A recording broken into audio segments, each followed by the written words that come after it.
Hi guys, it's me Ellen and welcome to another vlog. And for today's vlog, it's gonna be a travel vlog. So yun, magbe-beach tayo today. Ay, naging Tagalog na. Magbe-beach tayo today and ayun, isasama ko kayo. So pupunta tayo ngayon sa Real, Quezon. And yung island na pupuntahan natin is walang masyadong nagvo-vlog. Although, meron naman. Walang masyadong vlog akong napapanood sa island na yun. So, ayun, mag-vlog tayo today and ipapakita ko sa inyo kung paano pumunta doon, ano yung mga process, ano yung mga babayaran, magkano yung babayaran. Tapos, itutur ko kayo sa transient house na nakuha namin doon, kung magkano yung rate per day or per night. Tapos, kung ano yung mga inclusions nung rate na yon. Tapos, ayan. Yun lang. So, ayan. Ngayon kasi it's currently 2:15 a.m. in the morning. And, ayun. Hinahatid na yung mga kasama ko doon sa taas. Nakamotor lang kasi. So, one by one.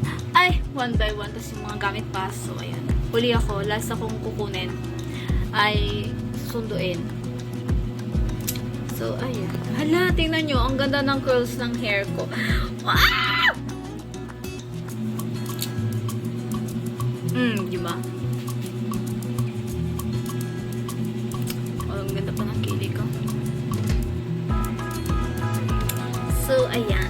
Mag-antay na lang tayo ulit. Update ko kayo mamaya. Bye, guys.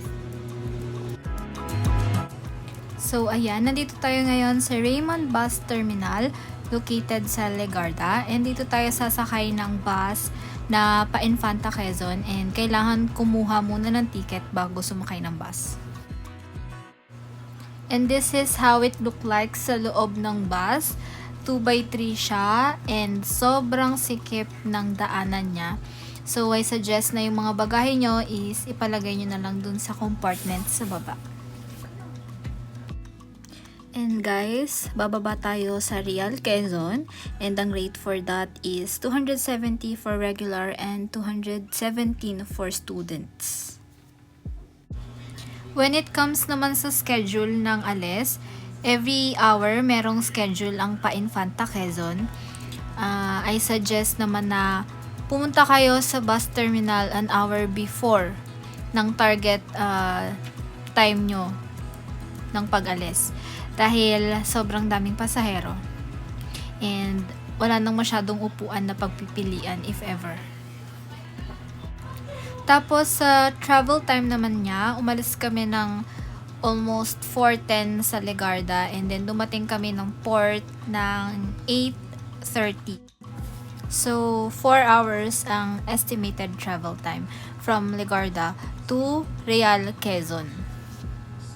And then guys, pagbaba nyo ng Real, Quezon, kailangan pang sumakay ng tricycle papunta sa port which is 20 pesos per head. So, ayan, nasa port na kami ng Real, Ungos Real Port. Ang una namin ginawa is bumili ng ticket and ang fare ng ticket is 500 for regular and 400 for students. Then, yung schedule ng bangka is once a day lang siya umaalis between 9 to 11 a.m. Then, 4 hours ang travel time. Medyo masakit sa likod dahil walang foam ang mga upuan ng bangka nila dito. Tapos, pagbaba nyo ng port, guys, marami ng mga tricycles na nag-aantay doon and sasabihin nyo na lang kung saang transient or resort kayo nakabook and ihahatid nila kayo. Then, ang fare naman dyan is 20 pesos per head. Ayan guys, nandito na kami sa transient house namin, which is ang Calusa Transient House. Ayan yung transient house natin. Pasok tayo! Then, ito yung ref. May ref silang available. Ayan, nandiyan na yung ano namin. Tapos, ayan, may center table.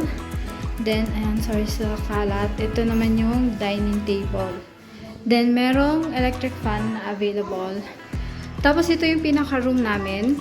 So, dalawa yung room actually. Pero kami, ang kinuha namin isang room. Pero yung buong bahay na to is para lang sa amin. So, ayan. Papakita ko lang ng unti. Yung kabilang room na lang kasi medyo makalat na. Ayan. Ganyang style din yung sa kabila. Tapos, merong aircon. Ayan, hindi nyo nakikita. Aircon. Tapos, and meron pang another space dyan. Para sa additional mattress. Tapos, ayan. Ito naman yung CR. Pakita ko sa bed. Ayan.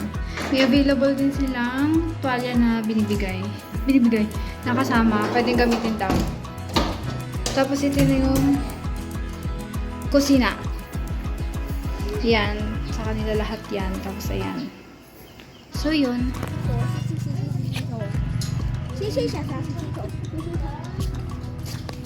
Lalakad na tayo papunta sa beach, guys. Tara na. So, guys, hindi po walkable ng beach if ever nasa Calusa transient house kayo tutuloy.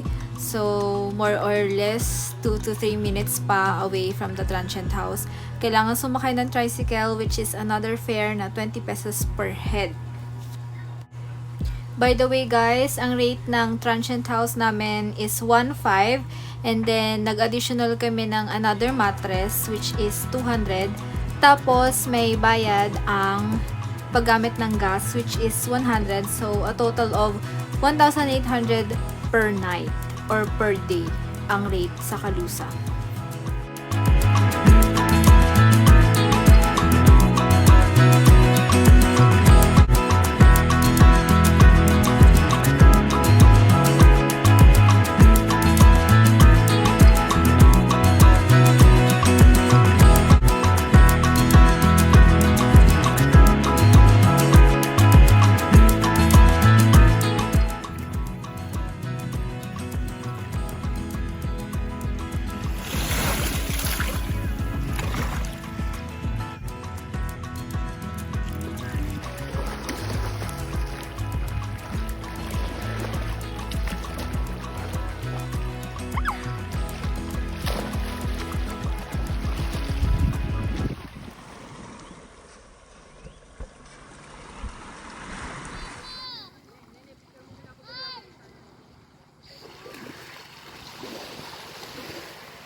So, ayan guys, nakauwi na kami from the beach and nakaluto na rin ng dinner.